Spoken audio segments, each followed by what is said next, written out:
Boa tarde, que a graça e a paz do nosso Senhor Jesus Cristo vivo venha guardar nossa mente e nosso coração. Comecei a live agora há pouco, né? Fizemos a oração, já ia começar. Tive que sair para poder pegar um texto aqui de um estudo e acabou que não voltou. Vou esperar vocês entrarem de novo. Me perdoem, viu? Ô Jesus Cristo, geralmente quando eu faço isso, rapidinho volta, mas hoje não foi o caso. Deixa eu enviar aqui para algumas pessoas que já tinham entrado. Eu queria muito ler esse texto, esse trecho para vocês desse estudo. Aí eu saí, quando eu voltei não deu certo. Mas agora vai dar, em nome de Jesus. Quem mais que tinha entrado aqui conosco, gente, que ainda não voltou? Deixa eu ver. Entrou Ivonete, Vanilda, Mãezinha. Como é essa live que vai ser salva, vou repetir. Dona Leni, você que vai ver essa live hoje à noite, estou muito feliz que você está voltando a ver as lives. Espero que seja edificante para a vida da senhora. Beijo, que Deus abençoe a senhora grandemente. Amém? Quem mais que tinha entrado, gente, que eu saí e... A Deia, deixa eu enviar para a Deia aqui. A Chiquinha acabou de entrar. Seja bem-vinda, Chiquinha. Deus abençoa. Então, gente, nesse texto que nós vamos ver hoje de Isaías 40, nós vamos falar de coisas assim incríveis, poderosas, que vão se cumprir no Novo Testamento em Jesus. Profecias que vão se cumprir para o nosso tempo, profecias que vão se cumprir no exílio ali, né? No tempo pós-exílico ali, quando Israel foi levado cativo para a Babilônia. Esse texto de Isaías vai ter dupla, tripla, quádrupla referência e nós vamos ver como que isso se encaixa. Isaías vai falar sobre a soberania de Deus. Hoje nós vamos ver Isaías falando sobre como Deus ele se compara com os ídolos, e enquanto Deus, comparando ali com os ídolos feitos por mão de homens, é incomparável. Nós vamos falar sobre a incomparabilidade de Deus. É isso que eu queria falar. Cacá, seja bem-vinda. Desculpa, eu saí para poder pegar o estudo e aí quando eu voltei, o Instagram deu um chute aqui, não sei o que aconteceu. Marília, perdão. Eu saí para pegar aqui um texto que eu tirei um print e aí quando eu voltei o Instagram já não voltou na live como geralmente acontecia antes. Mas estamos aqui para a glória de Deus. Então, gente, esse texto que nós vamos ler hoje, do Isaías 40 até Isaías 44, é assim, um texto incrivelmente espiritual, de maneira sobrenatural. Isaías, ali inspirado por Deus, vai falar de coisas tremendamente importantes e eternas. Nós vamos meditar em muitas delas. A gente vai falar sobre como Deus ele se mostra como soberano acima de tudo e de todos. Ao mesmo tempo, a gente vai ver como que Deus restaura a identidade do povo dele, falando assim: olha, fui eu que te gerei, fui eu que te formei. Nós vamos ver esse poder de Deus, né? De restauração, mesmo com o povo no exílio, pelos seus inimigos ali. Deus vai fazer uma obra incrível. Esse texto é maravilhoso e eu espero que vocês sejam edificados, amém? Sossô, bem-vinda, amada, Deus te abençoe. Espero que você esteja bem. Tô enviando um convite aqui para minha mãe porque ela estava online, mas não voltou. E a Deia também não. Mas vai dar certo, em nome de Jesus. Não vou parar de fazer isso, né? Eu saí, voltei, mas acabou que não deu certo. Deixa eu cumprimentar aqui a Lume. É isso, Lume? Seja bem-vinda, fica conosco, viu? É um prazer para nós estarmos aqui juntas para meditar na palavra de Deus. Vamos lá, então? Gente, o livro de Isaías, ele é como se fosse uma mini Bíblia. Já falei aqui com vocês, né? A Bíblia tem 66 capítulos, 39 no Velho Testamento, 27 no Novo. O livro de Isaías tem 66 capítulos. Nos 39 primeiros capítulos do livro de Isaías, nós vamos ver mensagens de juízo. Deus, na sua soberania, ele vai aplicar, né, sobre Israel o juízo que é devido por causa da sua desobediência.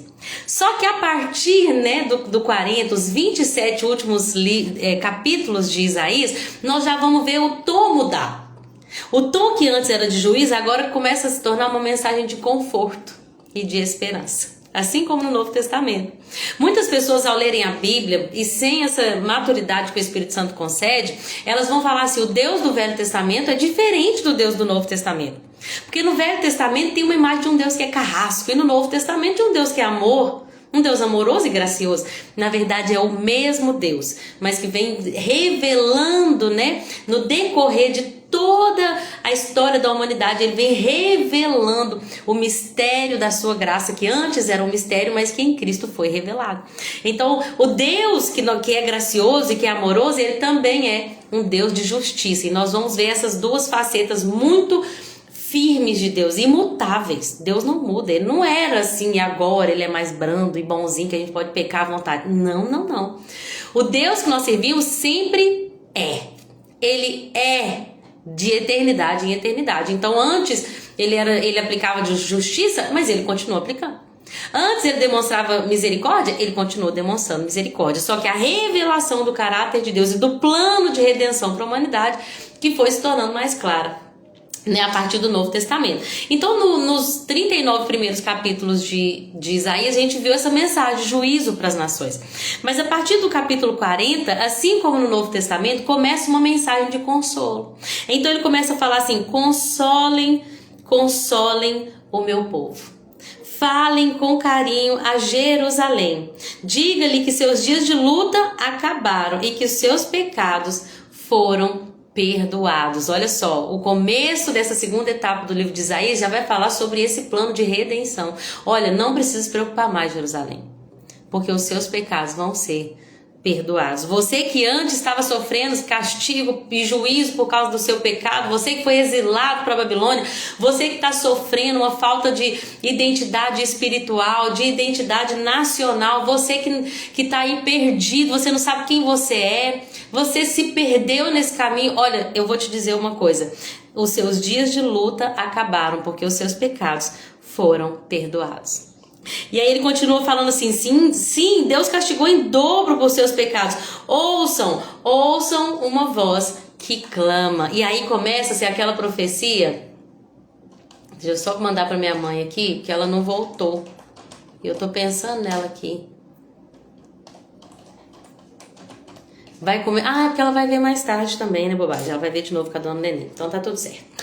Gente, qual que é a profecia que tá falando aqui? Ela foi cumprida lá em Mateus, em Marcos e Lucas e João, no ministério de João Batista. Nós vamos ler nos 4 evangelhos do ministério de João Batista o cumprimento dessa palavra: abram caminho no deserto para o Senhor. E aí ele começa a falar: olha, preparem um caminho para o Senhor, preparem uma estrada reta. Os vales serão aterrados, os montes então serão levantados, as curvas, né, os terrenos acentuosos, eles vão ser acidentados, eles vão ser nivelados e a glória do Senhor será revelada. O que está falando aqui, gente? Deixa eu só fechar essa janela aqui.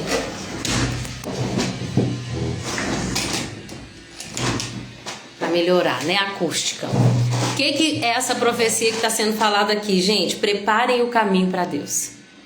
Uma voz vai clamar do deserto: preparem o caminho do Senhor. E isso nos leva à história de João Batista. Quando a gente vai ver a história de João Batista lá em Lucas, por exemplo, né, um dos evangelhos que vai falar sobre o João Batista, a gente vai ver que Zacarias era o quê, gente? Ele era um sacerdote. Lembra que o sacerdote, ele tinha, né, o ministério dele, ele vestia roupas de sacerdote.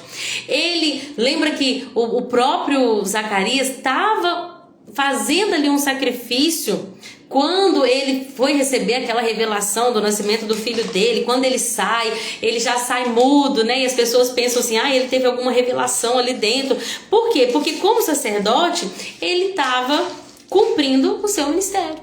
Ele estava ali para fazer a expiação pelo pecado do povo, ele estava ali com suas vestes sacerdotais. Lembra que o sacerdote tinha uma veste própria? Tinha que ter as 12 pedras aqui, que simboliza as 12 tribos. Ele tinha na sua roupa santidade ao Senhor. Então João Batista, ele vem desse contexto. Eu acho que eu li foi em Marcos, deixa eu ver aqui. João Batista, ele vem desse contexto. Qual é o contexto? Só um minutinho, gente. Não, eu li foi em Mateus, perdão. Qual é o contexto? O pai dele era sacerdote. Eles queriam que João Batista continuasse o sacerdócio de Zacarias. Tanto que quando João tá ali, né, prestes a nascer, eles vão dar um nome para João, eles queriam colocar Zacarias. E nesse momento, o que aconteceu? Deus abriu a boca de Zacarias para falar: o nome dele vai ser João.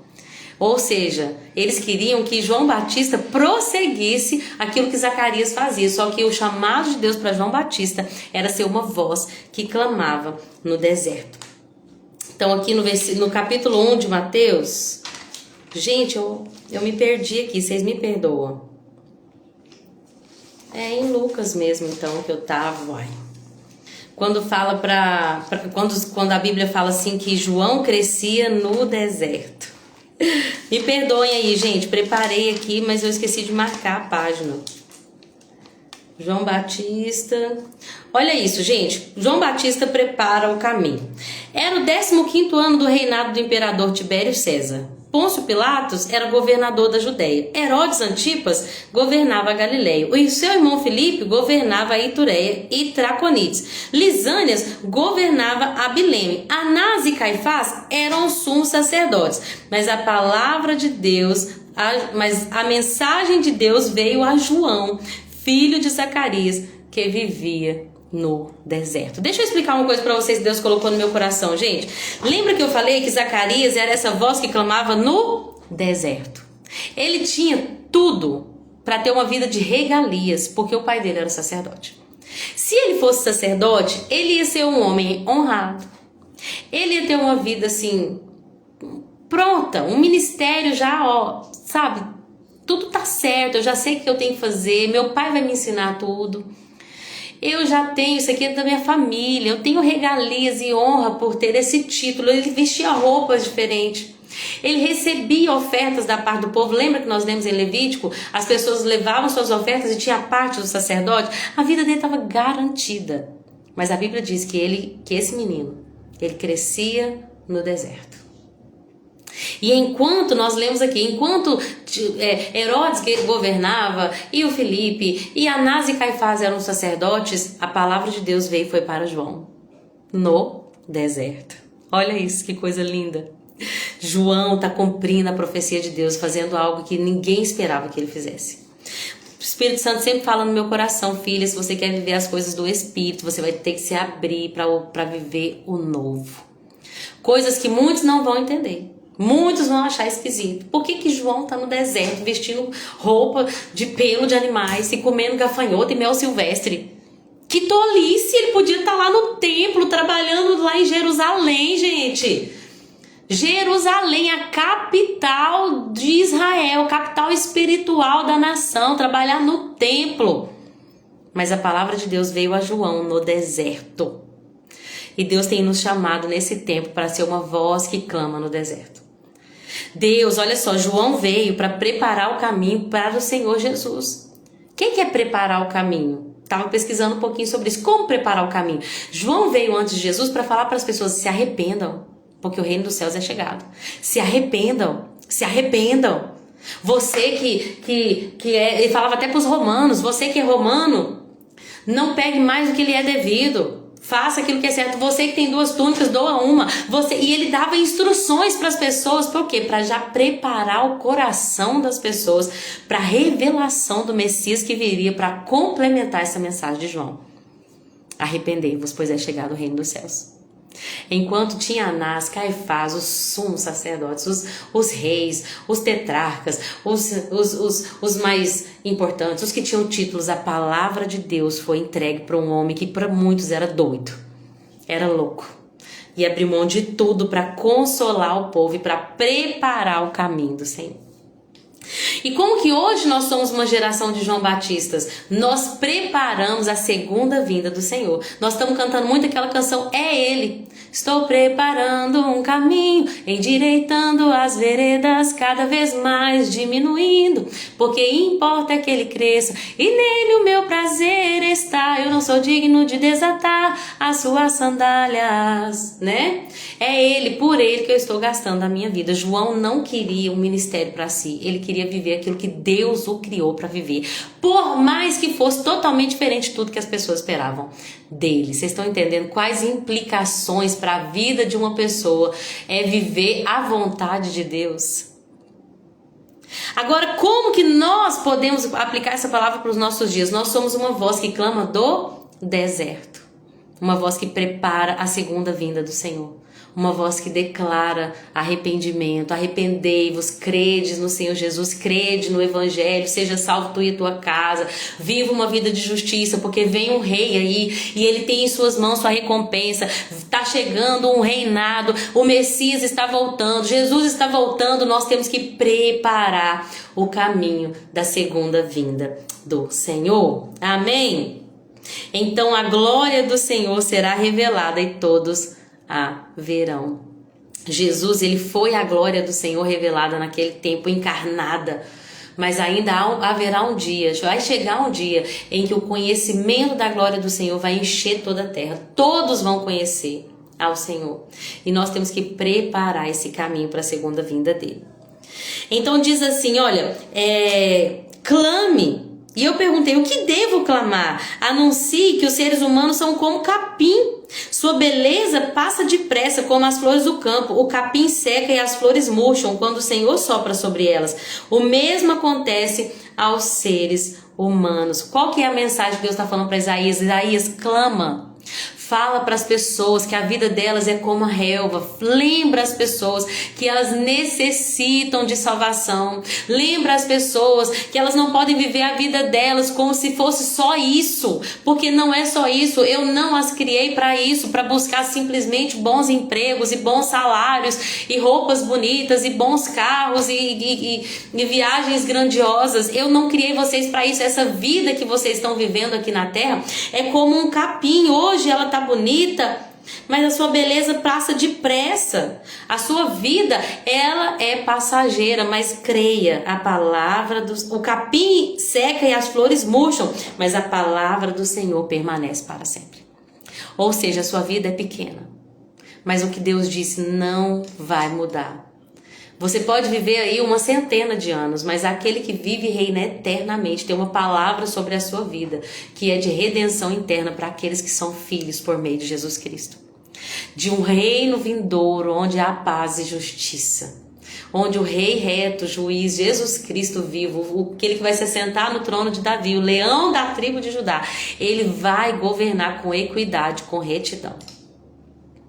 É isso, não foca na brevidade da sua vida, que você não viva simplesmente por esses anos na terra.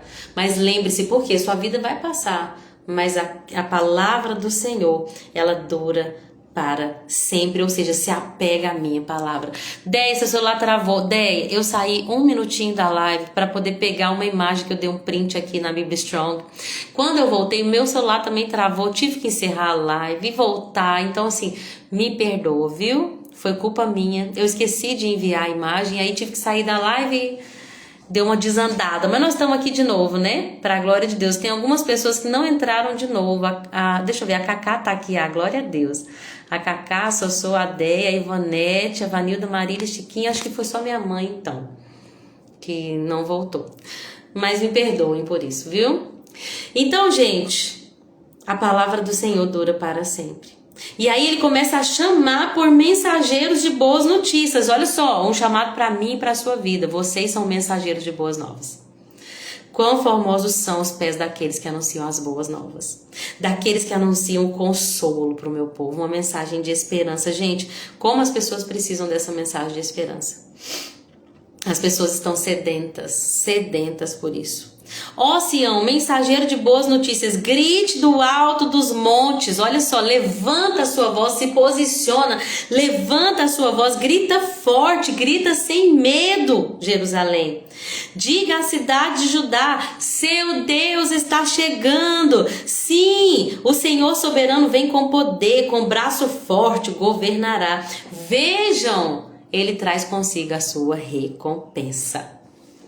Apocalipse 22, 12, finalzinho da Bíblia. Vamos abrir lá pra gente ver? Olha o que nosso Senhor Jesus vai falar. Apocalipse 22:12 fala assim: vejam, eu venho em breve e trago comigo a recompensa para retribuir a cada um de acordo com suas obras, de acordo com seus atos. O rei está vindo e ele tem em suas mãos o seu galardão. Essa é a mensagem das boas novas que Deus está falando. Grita dos altos montes, fala. Deixa eu te perguntar uma coisa aqui, você que está assistindo agora, você que vai ver depois. O que Deus te deu para falar? Talvez Deus te deu um colega de trabalho. Então grita, fala para ele. Fala da esperança, fala do reino que vai vir, fala de Jesus que vai voltar, fala que ele vai trazer recompensa, fala que vale a pena, fala que a vida é breve, fala que nós vamos murchar a nossa flor rapidamente. Hoje nós estamos bonitos, saudáveis, amanhã pode ser que não. Tem uma pessoa que eu soube que não tá bem, assim, jovem, uma pessoa assim de porte físico saudável, inclusive instrutor. E eu soube que ele tá internado por causa de fortes dores de cabeça. E eu falei, meu Deus, vamos orar por ele, eu peço oração por ele.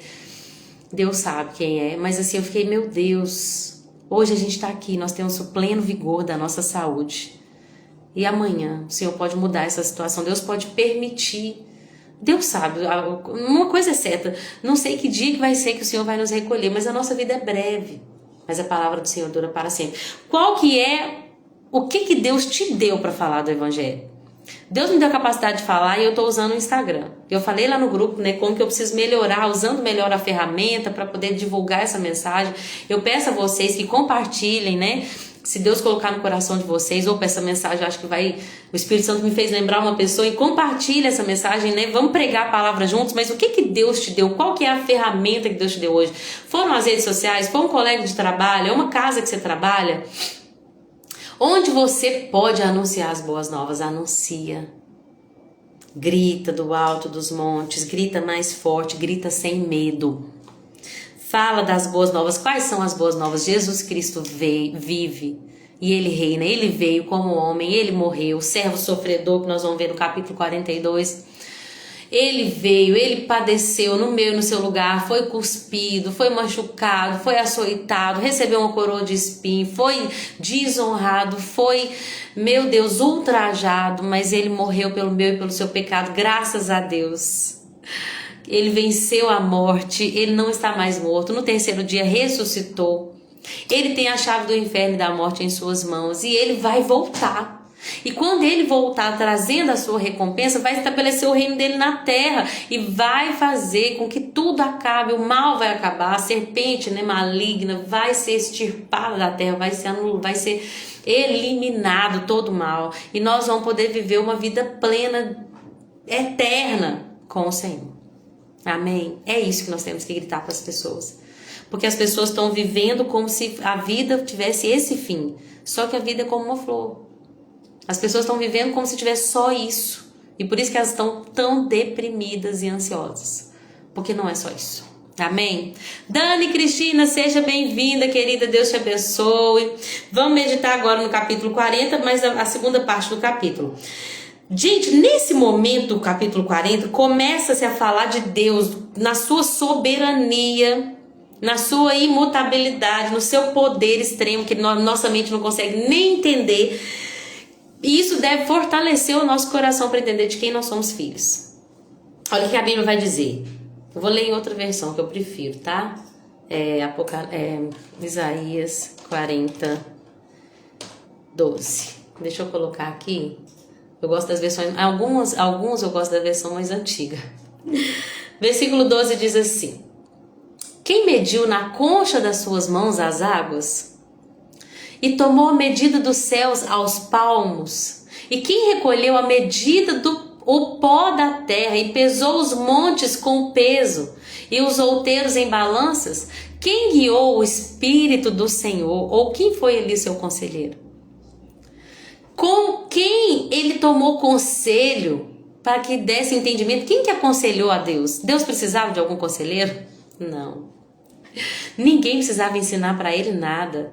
As nações são consideradas por ele como uma gota que sobra no balde. Sabe quando a gente lava roupa e um balde aí de 50 litros, não sei se é muito, 30 litros, e aí você joga fora e sobra uma gotinha lá dentro? A Bíblia está dizendo: todas as nações da terra Diante da grandeza e da soberania de Deus, sou como uma gota que sobra num balde.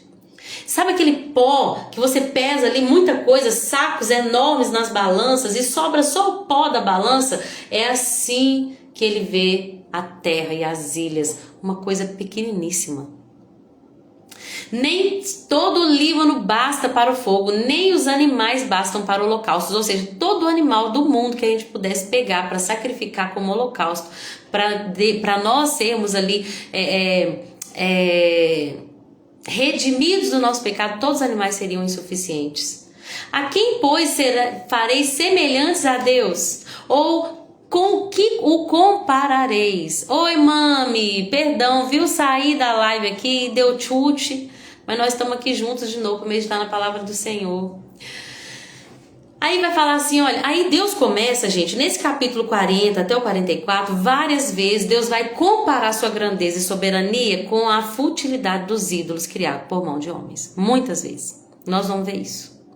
Várias vezes Deus vai falar. Ele começa a se comparar com o ídolo. Por acaso Deus, esse que criou os céus e a terra, esse que pesou as terras na sua balança, esse que estendeu os céus e contou com seus palmos a medida, por acaso ele pode ser comparado com um ídolo? É incomparável. Ele vai dizer assim, olha, acaso pode ser comparado a um ídolo feito num molde, coberto de ouro e enfeitado com correntes de prata? Quem é pobre demais para ter um ídolo desses pode escolher a madeira que não apodrece. Um artesão habilidoso até para entalhar uma imagem que não tombe. Mas acaso vocês não ouviram, não entenderam, estão surdos para a palavra de Deus? Uma palavra que ele falou antes da fundação do mundo, antes que o mundo existisse? Será que vocês são tão ignorantes? Isaías 40, 22 agora. Deus se assenta, não, eu gosto de ler nessa, olha. Ele está assentado sobre o círculo da terra. Os moradores são para ele como gafanhotos. Ele estende os céus como cortina, desenrola como tenda para neles habitar. Reduz a nada os príncipes, ou seja, os poderosos. Mal tem plantado, mal tem semeado e mal se tem enraizado na terra o seu tronco, já secam. A quem, pois, me farei semelhantes para que eu lhe seja igual, diz o santo. Levantai os olhos e vede quem criou essas coisas. Ele fez sair o exército dela segundo o seu número, falando das estrelas. Ele chama cada estrela pelo seu nome, por causa da grandeza das suas forças e porque ele é forte em poder, nenhuma delas falta. Sextilhões de estrelas foram criadas por Deus e ele sabe cada uma, o nome de cada uma delas. Ele chama cada uma pelo seu nome. Quando ele as chama, nenhuma falta. E aí, ele diz, por que dizes, ó Jacó, e tu falas, ó Israel, o meu caminho está encoberto ao Senhor, e o meu juízo passa desapercebido ao meu Deus, como se Deus não ouvisse. E aí ele diz, não sabes e não ouvistes que o eterno Deus, o Senhor, o Criador dos confins da terra, não se cansa e nem se fadiga? Jacó, você está achando que eu não te olho mais? Você está achando, Jacó, que eu... Olha só, em outras versões fala assim, você acha que eu não me importo com os seus direitos? Você acha, Jacó, que eu te esqueci? Lembra que esse texto aqui de Isaías, gente, é até polêmico isso, tá? Muitas pessoas acreditam que Isaías, o livro de Isaías, muitas não, tem algumas pessoas que acreditam, alguns teólogos que acreditam que o livro de Isaías não foi escrito só por Isaías. Porque esse trecho aqui, por exemplo, ele foi um trecho que foi colocado ali num contexto pós-exílico, ou seja, Isaías já tinha morrido quando esse texto aqui foi alcançado pelos israelitas. Ou Isaías escreveu, nós acreditamos que Isaías que escreveu, mas vocês lembram que nós falamos aqui que ele entregou aquelas cartas para os discípulos dele? Deus falou com ele assim, escreve numa tábua. Ele pega... Tá bom, Ivanete? Vai com Deus, querida. Obrigado por avisar, viu? Isaías pega tudo que Deus escreveu, Deus revelou para ele, as profecias, sela e entrega para os seus filhos, para os seus discípulos. Então nós entendemos que quando o povo de Israel recebeu essas cartas de Isaías, eles estavam vivendo aquele período de luta e de derrota, de exílio babilônico. Mas aí a Bíblia diz que Deus está falando para o povo dele, para essa época de exílio, olha só. Vocês estão achando que eu esqueci de vocês? Vocês estão achando mesmo? Como que vocês dizem assim, Deus não está vendo o que está acontecendo com a gente? Deus não se importa com os nossos direitos? Aí Deus responde para ele, vocês não ouviram? Vocês não sabem que o eterno Deus, o Senhor, o Criador dos fins da terra, não se cansa nem se fadiga, Israel? Vocês não ouviram que é insondável o entendimento dele? Olha o que ele faz. Ele dá força ao cansado e multiplica as forças do que não tem nenhum vigor. Como que essa mensagem diz para nós? Nós estamos numa terra como peregrinos. Não é a nossa identidade. Nós não somos daqui. Mas Deus nos dá uma palavra, olha, tenha certeza de uma coisa, que mesmo vivendo no deserto, que mesmo não tendo ainda sido totalmente regenerados e santificados, que mesmo não vivendo plenamente a promessa do reino de Deus, eu não me canso, eu não me fatigo, eu não fico exausto. Eu sei do que você tem passado, eu sei das suas lutas, eu sei da sua dor. E sou eu mesmo que dou força ao cansado. Sou eu mesmo quem multiplica as forças daquele que não tem vigor. E aí tem essa promessa linda que quantas vezes Deus falou comigo. Eu lembro de uma época da minha vida que era só isso que Deus falava comigo. Isaías 40. Os jovens se cansam e se fadigam, os moços certamente cairão, mas os que esperam no Senhor renovarão as suas forças. Os que esperam no Senhor, não aqueles que confiam nessa vida passageira, mas os que esperam no Senhor, naquele que é eterno, suas forças são renovadas, eles sobem com asas como de águias, eles correm, mas não cansam. Até os moços e até os jovens vão se cansar, mas os que esperam no Senhor não vão se cansar.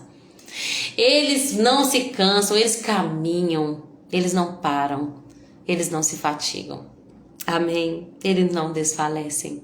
Essa é a promessa daqueles que colocam a sua esperança no Senhor e no seu reino. Glória a Deus. O capítulo 41 começa então falando também sobre uma mensagem de esperança. Vai falar sobre um rei que virá. Não dá o nome para esse rei aqui ainda, mas muitos estudos já vão chamar esse rei que vem do Oriente, que vem lá do Norte, como o próprio Ciro, que é aquele rei que Deus vai usar para libertar o povo do exílio babilônico. Nós vamos falar sobre Ciro, gente, amanhã. Hoje é quinta, né? Isso. Amanhã nós vamos falar bastante sobre Ciro, porque a gente vai falar do final do capítulo 44 e começando o capítulo 45, que fala que como que Deus usou essa profecia de Isaías para despertar o coração de Ciro, que nasceu depois que Isaías já tinha morrido há mais de 100 anos, tá? Mas hoje então não vamos falar muito sobre esse Ciro, só que Deus tá dando uma promessa. Olha, vai vir um rei, tá? Calma. Vocês estão exilados, vocês estão envergonhados, vocês perderam sua identidade, mas eu tô aqui para multiplicar a força de vocês. E ele fala, ouçam em silêncio diante de mim. Preparem seus argumentos mais convincentes, povos do outro lado do mar. Vejam agora e falem. Capítulo 41, tá bom, gente? Ele fala, tragam agora suas acusações, suas reclamações. O tribunal está pronto para ouvir seu caso. Quem instigou esse rei que vem do leste e o chamou para o justo serviço de Deus? Então muitos vão falar nos estudos que esse rei que o profeta está se referindo aqui é Ciro, tá? Que Deus vai instigar para libertar o povo das mãos da Babilônia e do exílio.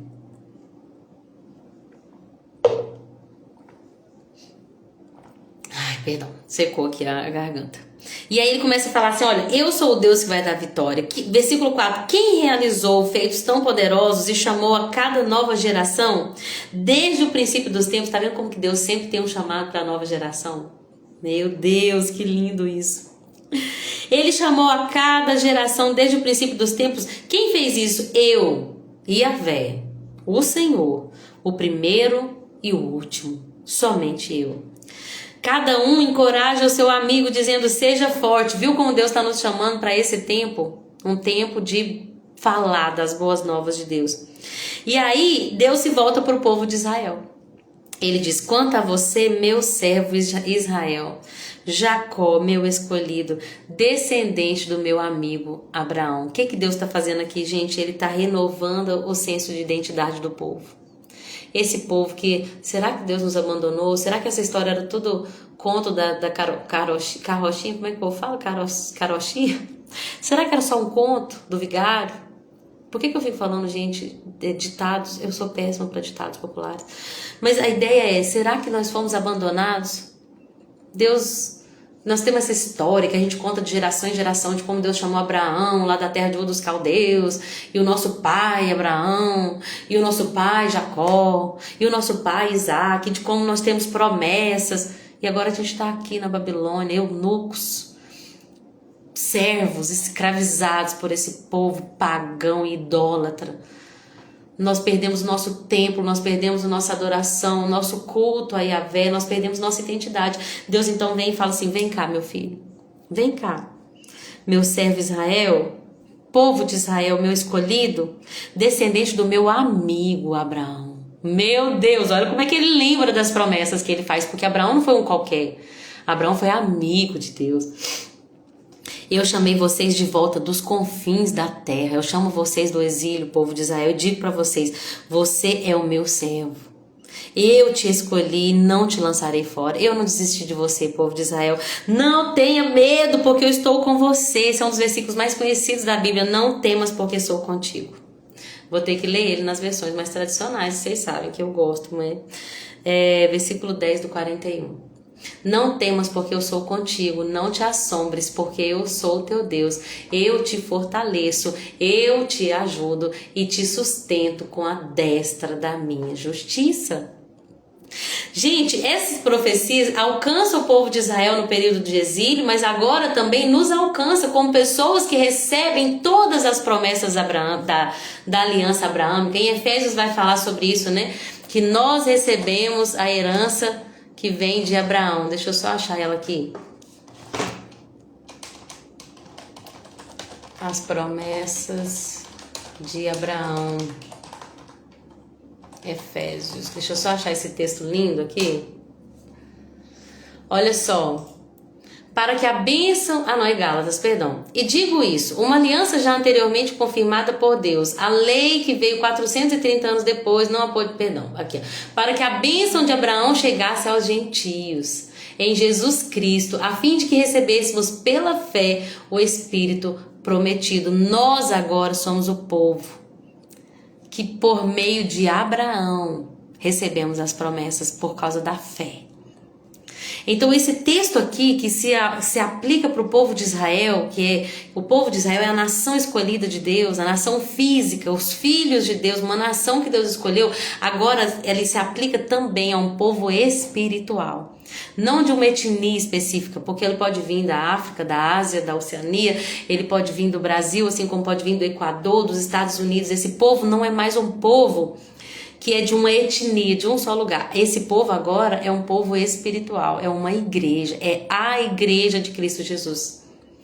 Deus está falando isso. Lembra que vocês receberam todas as promessas que vieram de Abraão por causa da fé. Vocês se tornaram co-herdeiros com Cristo Jesus. E agora a minha mensagem para vocês é essa: não tenha medo, porque eu sou contigo. Não te assombres, porque eu sou o teu Deus. Eu te fortaleço, eu te ajudo, eu te sustento. Não precisa ter medo. Vocês continuam sendo meus filhos. Seus inimigos vão ser confundidos. Versículo 13. Porque eu, o Senhor teu Deus, te tomo pela tua mão direita e te digo: não tenha medo, eu vou te ajudar. O que te faz ter medo? Eu me lembro de João 14, Jesus começando aquele discurso falando assim: não temas, não tenha medo, não se turbe o vosso coração, não se atemorize. Eu vou preparar um lugar para vocês. Eu já disse isso para vocês. E é verdade, eu estou indo e vou preparar lugar para vocês. Não temam, não precisam ter medo de nada. Deus está dizendo para nós, a igreja dele: vocês não precisam ter medo de nada. Versículo 14, ele vai chamar o povo de vermezinho de Jacó, ou de bichinho de Jacó. Mas não é uma ofensa. Ele está dizendo: vocês são pequenos, sim. Não temos vocês, vermes de Jacó, povozinho de Israel, porque mesmo sendo tão pequenos, e eu sendo aquele que se assenta na cúpula, acima da cúpula da terra, eu que me assento, eu que consigo medir os céus, que para nós são infinitos, com as minhas palmas, eu digo para vocês: eu te ajudo, eu sou o teu Redentor. Nós já falamos muito sobre redenção aqui na live, né? Redenção para nós não tem o peso que tem para o povo daquela época, porque a gente não entende muito bem, porque nós não vivemos a escravatura, por exemplo. Mas o que é redenção? Um povo que é escravo, levanta-se um que vai falar: eu pago pela liberdade dele. Eu vou pagar para que ele não seja escravo, ele vai ser redimido. E aí Deus está falando assim, olha só, Israel, eu sou o seu Redentor, não esquece, viu? Não esquece minha filha, não esquece, igreja, eu redimi vocês, eu não estou aqui para te abandonar, eu não sou Deus que abandona, eu não me canso e nem me fatigo, amém? Ideia, beijo com Deus, querida. Amém, Deus te abençoe também, obrigada, viu, pela participação na live hoje, Deus te ajude. Então, gente, Deus começa a falar, olha, eu vou cuidar de vocês. O versículo 17 fala assim, os aflitos e os necessitados buscam águas e não há. Nós estamos falando de coisas espirituais, os sedentos estão com sede, mas eles não acham água. A língua se seca de sede, mas eu, Senhor, os ouvirei. Não os desampararei, vou abrir rios em lugares altos, fonte no meio dos vales. O deserto vai se tornar, gente, lagos de água, ou seja, onde havia sequidão espiritual, vai haver entendimento. Vou abrir a visão para o cego, vou abrir os ouvidos do surdo. Aquilo que eles não entendiam, eles vão passar a entender. E assim todos vão ver. Plantarei, versículo 19, plantarei no deserto. Tá vendo como a mensagem do deserto é forte? Nós estamos vivendo um deserto, um exílio, mas vai vir o tempo de restauração. Plantarei no deserto para que todos vejam, versículo 20, e saibam e considerem e juntamente entendam que foi a mão do Senhor que fez isso. O Santo de Israel que o criou. E aí ele começa a humilhar os ídolos. Ele começa a falar de novo dos ídolos. Por favor, me conta. Me conta o que os ídolos podem fazer. Me conta se eles são capazes de falar daquilo que já passou. Se eles são capazes de falar aquilo que vai acontecer. Porque se eles conseguirem falar do que já passou em tempos antigos, na criação da humanidade, e dos tempos futuros daquilo que vai acontecer, então eles são Deus. Mas na verdade a gente sabe que eles não vão conseguir. E aí e ele fala assim, mas não, isso não vai acontecer. Por quê? Vocês são menos que nada e nada podem fazer.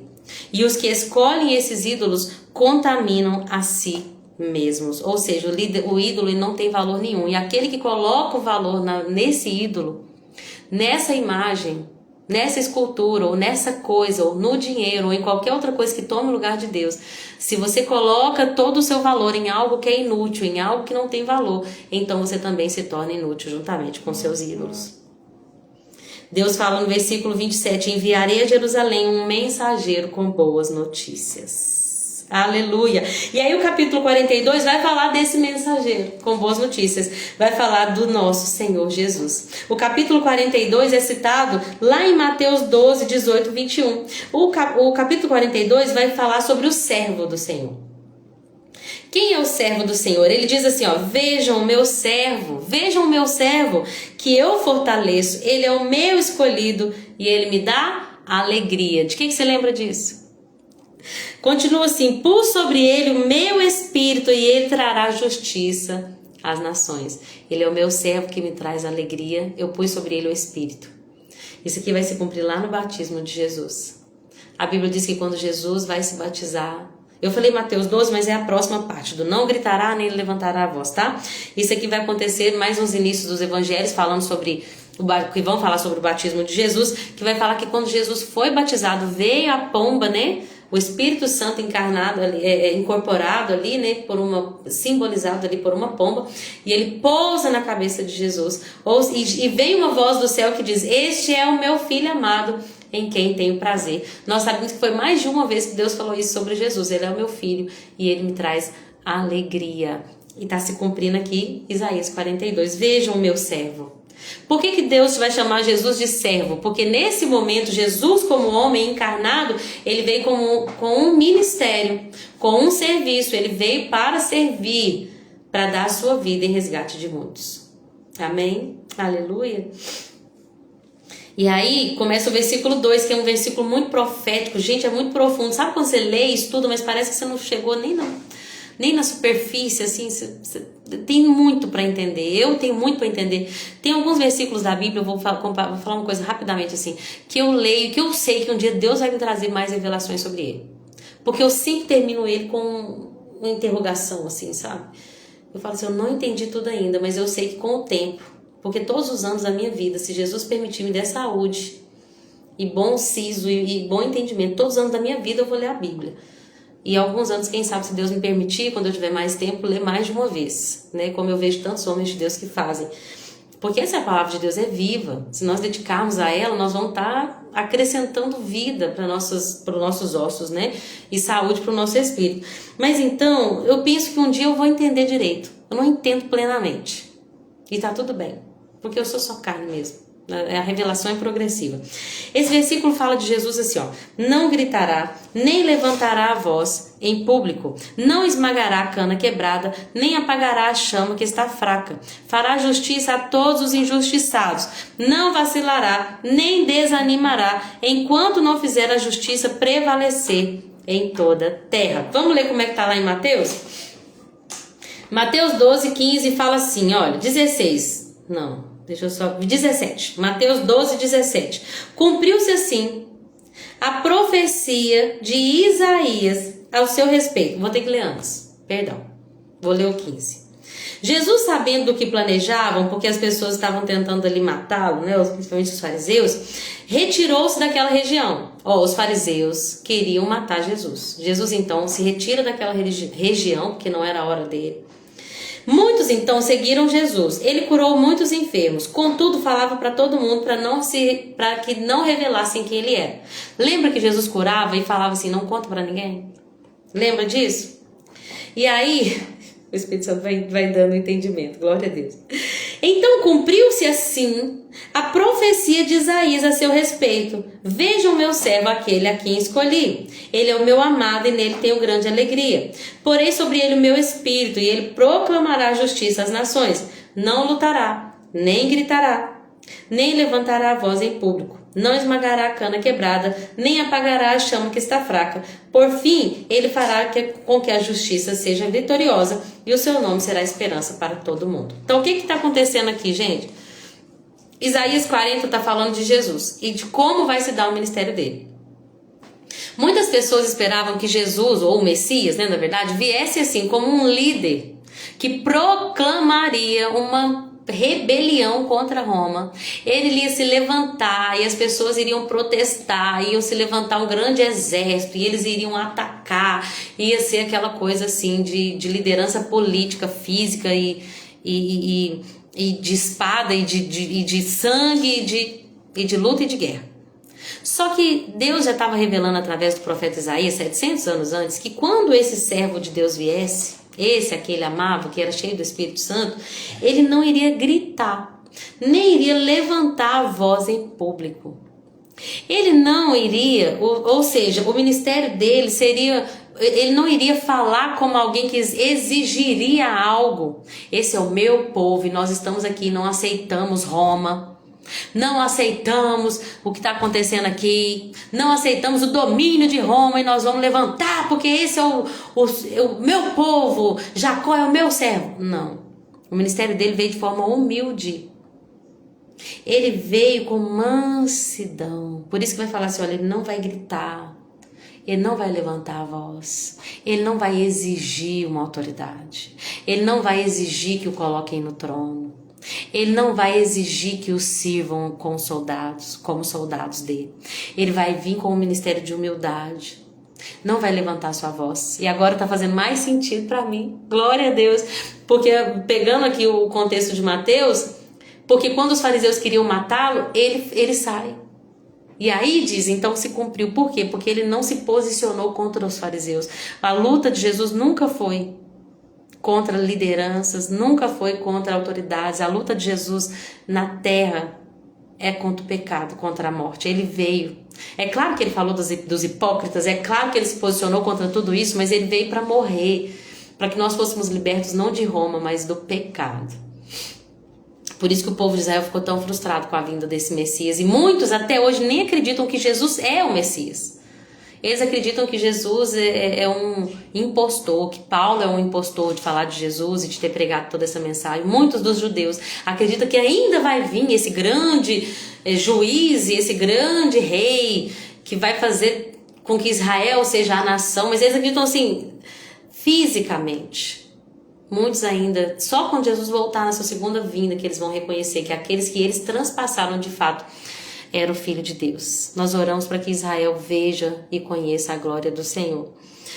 E então vai começar a falar assim que o ministério dele não é esse. Ele não veio pra... Então vem, tenta me matar aqui que eu vou mandar uns anjos, uma legião de anjos e vou acabar com os fariseus, eu vou acabar com os centuriões, eu vou acabar com Roma. Não. Esse não é o ministério dele. Não esmagará a cana quebrada. E aí esse trecho é muito lindo, porque fala da cana que já está quebrada. Ele não veio para pisar naquele que já está fraco. Ele não veio para apagar a chama que já está fraca. Ele não veio. Ele não vem para acabar com aquele que já não está bem. Aquele que já está quebrado. Não, ele veio foi para restaurar. Isso vai demonstrar compaixão e o cuidado de Deus. Ele não é um rei destrutivo que vem para acabar com quem já está quebrado. Que vem para apagar a vela daqueles que ainda restam uma fé e uma esperança. Não! Ele não vem para apagar a chama que ainda arde. Mas ele vem para fazer justiça aos injustiçados. E essa justiça vai prevalecer sobre toda a terra. Ou seja, ele veio para demonstrar compaixão. Tem gente que pensa que ele veio para pisar quem já estava... Por que Jesus curou muitos dos romanos? Ele curou o servo ali do centurião, porque o centurião teve fé. Ele curou pessoas de Tiro e Sidom, como a filha da mulher cananeia, né, da endemoniada. Ele veio, não foi para apagar aquele que está quebrado. Ele não veio para apagar a chama daquele que ainda resta. Não, ele veio para demonstrar compaixão e cuidado. Inclusive tem um dos capítulos que falam que ele vai ser esse pastor, né?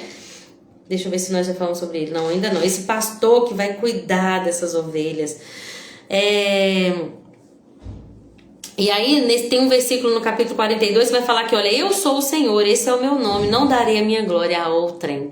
Não vou dividir minha glória com outro ídolo. Deus está falando, olha, eu não divido a minha glória, porque eu sou o Senhor, eu que criei os céus, a terra, eu que te formei, Israel, eu que te criei, igreja de Cristo Jesus, que nasceu pela fé. Eu não vou repartir a minha glória com homem nenhum, eu não vou repartir minha glória com ídolo nenhum, a minha glória é minha e eu não a dou, eu não a divido. Tem uma parte nesse capítulo 42 que fala que ele veio para ser luz para guiar as nações, versículo 6. Ou seja, Jesus, como a luz do mundo, ele não veio só para Israel. Ele vem iluminar as nações, né? É para mostrar que o evangelho vem para nós, os gentios.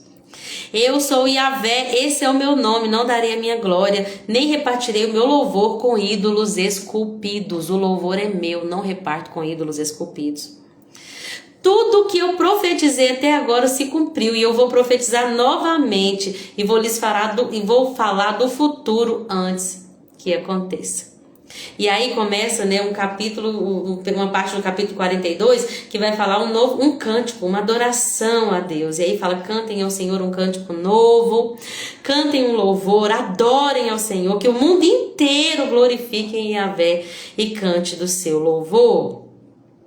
Ele começa a falar sobre como Deus vai conduzir o povo que estava cego por um caminho e que vai nos guiar. Aqueles que estavam em escuridão, Deus vai transformar em luz. Esse é Jesus, ele é a luz. Quando Jesus vem, ele é a luz do mundo e as trevas não têm parte com ele. João vai falar sobre isso, né? E aonde ele está, ele ilumina, ele mostra. Para quê? Para que haja arrependimento e transformação. Aquilo que estava em trevas, ele traz para a luz. Aquele que antes não enxergava, passa a enxergar. O quê? De coisas espirituais. Ah, nem, gente, o tempo passa rápido demais. Versículo 18 fala assim, ouçam surdos, olhem e vejam cegos. Ou seja, você que antes não conseguia compreender a voz de Deus, você que não via o que Deus estava fazendo, se você é cego como meu povo, quem é cego como meu povo, meu servo, quem é surdo como meu mensageiro? Vocês veem e reconhecem o que é certo, mas se recusam a fazê-lo. Ouvem com os ouvidos, mas não prestam atenção. Misericórdia. Lembra de que nós vamos ouvir muito lá em Apocalipse? Aquele que tem ouvidos para ouvir, ouça. Tem muita gente que ouve, mas não obedece. E aí o final do capítulo 42 começa a falar assim, olha, vocês ficaram envoltos em chamas, mas se recusaram a entender. Foram consumidos pelo fogo, mas não aprenderam a lição. Por que eu falei desse finalzinho? Porque no capítulo 43 já vai começar falando assim, olha, não tema, Israel. Mesmo que você tá aí passando por esse fogo, que é o que? Esse exílio, essa tristeza, essa tribulação, essa dificuldade que você está enfrentando, eu tenho algo para te dizer: não temas, porque eu te resgatei. Eu te chamei pelo teu nome, você é meu. Olha a identidade de novo. Quando passar por águas profundas, vou estar do seu lado. Quando atravessar rios, não se afogará. Quando passar pelo fogo, não se queimará. E as chamas não lhes farão mal, porque eu sou o Senhor, seu Deus, o Santo de Israel. Olha esse versículo, gente. Eu dei o Egito em seu lugar. Versículo 4. Porque você é precioso para mim, é honrado e eu o amo. Sabe o que nós precisamos, gente? Eu vou falar para vocês claramente o que a psicologia fala, que todo mundo precisa. Todas as pessoas querem se sentir amadas. Tudo que a gente precisa nessa vida é se sentir amado. Toda a nossa dor muitas vezes vem por causa de muitas pessoas que têm traumas familiares, por causa de que elas não se sentem amadas, porque o pai falhou, a mãe falhou, o marido falhou, os filhos falharam. Porque as pessoas que ela mais desejava receber amor falharam em amá-la como ela merecia. Então Deus vem e fala: então, eu resolvo o seu problema. Por quê? Eu digo para você, eu te resgatei. Fui eu que paguei o preço, eu dei o Egito em seu lugar. Eu paguei o preço pela sua redenção. Eu te amo, você é precioso, é honrado. Deixa eu ver em outra versão, 43:4 aqui. Visto que foste preciosos aos meus olhos, também fostes honrado, e eu te amei, e por isso assim dei os homens por ti e os povos pela tua vida. Deus, Jesus te ama. Talvez é isso que a gente tem que gritar para as pessoas hoje, que estão tão carentes. Elas procuram amor, elas procuram prazer nas coisas dessa vida, no vinho, né? No entretenimento, elas procuram prazer nas compras, no dinheiro, nos comentários das redes sociais, elas procuram sucesso, né? Nós procuramos muitas das vezes essas coisas, e Deus vem dizer para nós: filhos, você não precisa de nada, porque eu te amei, eu te honrei. Você é precioso, você é preciosa aos meus olhos. Guarda esse versículo aí para quando você estiver triste, você escrever. Isaías 43:4. Você é precioso aos meus olhos. Escreve aí na sua agenda: eu sou preciosa aos olhos de Deus. Isaías 43:4. Quando vier aquela dúvida: será que Deus me ama? Será que Ele se importa? Será que eu mereço? Você é preciosa. Você é precioso. Amém? E quando você passar por dificuldades, como por exemplo águas profundas, não precisa se preocupar, você não vai se afundar. Quando você passar por dificuldades, como pelo fogo, estava falando que Israel estava passando pelo fogo por causa do exílio, né? Mas isso não vai te queimar, Israel. Isso não vai te destruir. Na verdade, esse fogo vai te purificar. E nos lembra lá de Daniel, né? Na época onde está em Daniel, falando com os seus amigos, foram lançados dentro da fornalha, né? Sadraque, Mesaque e Abednego. O fogo, de fato, não fez mal para eles. As chamas não lhes fizeram mal. E aí, ele começa a falar que ele formou Israel. Ele quem criou e ele quem formou. Olha que diferença. Uma coisa é criar, outra coisa é formar. Ele cria Jacó, mas ele forma Israel. Deus cria toda a humanidade, mas ele forma o seu povo. Aqueles que pela fé em Cristo Jesus recebem, né, o senhorio de Jesus, e agora eles fazem parte da família de Deus. Eles não são só mais criaturas, eles são também família, filhos de Deus. Ele vai dizer assim, olha, versículo 10. Não há outro Deus além de mim. Nunca houve, nunca haverá. Somente eu sou o Senhor. Não há outro Salvador. Versículo 13. Antes que houvesse dia, eu sou, e ninguém há que se possa fazer escapar das minhas mãos. Agindo eu, quem impedirá? Se Deus agir, gente, quem impedirá? Ele carrega a terra na concha aqui da sua mão, toda a água, todo o oceano, todas as águas da terra, 70% da terra formada de água, ele carrega na palma da sua mão assim, ó. Ele se assenta sobre a cúpula da terra. Então, ele está dizendo, entenda uma coisa, antes que houvesse dia, eu sou. Antes que houvesse criação, antes que houvesse sol, dia, noite, eu existo, eu sou. Ninguém pode escapar das minhas mãos. Agindo eu, quem impedirá? Versículo Eu sou o Senhor, versículo 15, seu santo, criador e rei de Israel. E aí ele começa a lembrar, olha como é que ele está restaurando a identidade do povo. Olha só, eu, Senhor, abri uma passagem no meio das águas, um caminho seco no mar. Eu acabei com os carros e cavalos dos egípcios, submergi eles nas ondas. Mas esqueçam tudo isso. Versículo 18. Não vos lembrei das coisas passadas, nem considereis as antigas. Eis que faço uma coisa nova.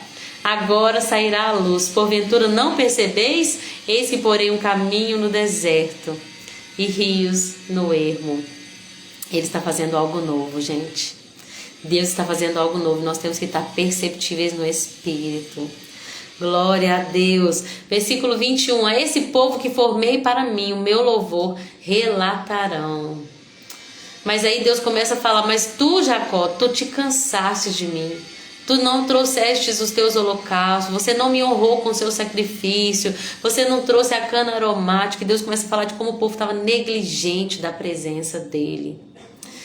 E aí ele fala, teu primeiro pai pecou, teus intérpretes prevaricaram contra mim, por isso profanei os príncipes do santuário e entreguei Jacó ao anátema e Israel ao opróbrio. Gente, eu acho que eu vou deixar o 44 para amanhã e vou tentar resumir mais, mas esses textos são muito lindos, é tão difícil. Eu vou deixar o 44 para amanhã e Deus proverá. Vou tentar tirar assim só alguns versículos, uns ou os outros que são mais importantes das próximas leituras, para a gente não ficar tão atrasado, amém? Porque já é 3:10 também. Então hoje nós vamos falar só do 40 até o 43. Amém? É isso, que Deus abençoe a vida de cada um de vocês. Obrigada por vocês que ficaram até o final. Cacá, Deus abençoe, viu? Vanilda também, obrigada por tudo. Minha mãezinha, obrigada Marília, obrigada Chiquinha e Dani. Obrigada por terem ficado até o final. Não se esqueçam, viu? Vocês são preciosas. Isso não é uma fala de coach, não. É a palavra que falou. Você é precioso aos meus olhos. Eu te amei, eu te honrei. E você não precisa ficar dependendo do amor de todo mundo, buscando a atenção das pessoas. Você não precisa, muitas vezes, nem mesmo do amor do seu marido, que às vezes as pessoas vivem tão frustradas. Porque o meu marido, porque o meu pai, porque o meu filho. Você só tem que entender que aquele que te criou e que te formou, ele te ama. E você é preciosa à vista dele. Amém? É isso. Até amanhã, se Jesus permitir. Com Deus. Obrigada por tudo e por tanto que o Senhor possa fazer essa palavra, ser revelada à nossa mente e ao nosso coração para a gente vivê-la plenamente. Com Deus, gente. Obrigada por tudo. Deus abençoe.